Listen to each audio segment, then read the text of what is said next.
Well, kumusta kayo mga idol? Ang ating mga panood sa video ito ay laban ni Mike Tyson versus Mitch Green.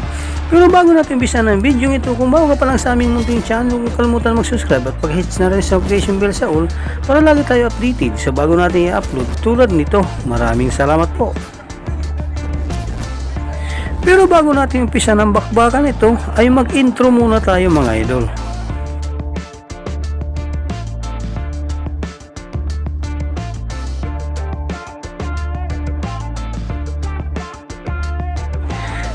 Ating balikan ang naging laban ng tinagurian na Ironman Mike Tyson versus tinagurian cookie fighter na si Mitch Green, at alamin kung paano nga ba inawat ng referee ang bakbakan upang hindi lumala ang pinsala ng kalaban.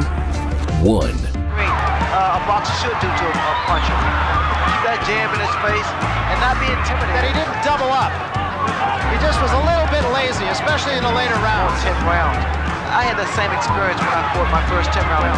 But being conditioned like Tyson, he has them. He told us he definitely has a fear when he climbs in. is complaining about the head of Mike Tyson to Joe Frazier. Always aggressive, right in front of his man. Now we see some head movement from Mike Tyson. Frustrated fighter. Good left. 3. Going straight ahead. He's coming straight ahead.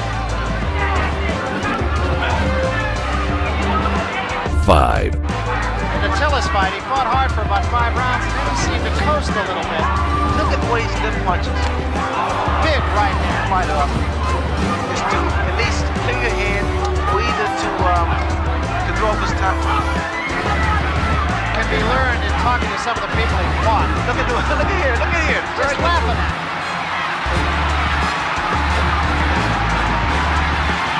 And Green seems to me, Ray, to be doing all the wrong things. That's very good. Bob Day in the classroom, big left hand to end things. Dito na po nagtatapos ang ating video. Maraming salamat po sa inyong panonood. Walang sawang suporta.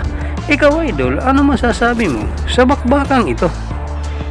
Para sa inyong opinion, i-comment mo niyan sa ating comment section sa ibaba. At kung nagustuhan mo naman ang video ito, paiwan naman ako ng like at pasubscribe na rin sa ating munting channel. Maraming salamat po sa inyong panonood. Sama kayo na rin lang, mag-ingat, God bless. Bye bye.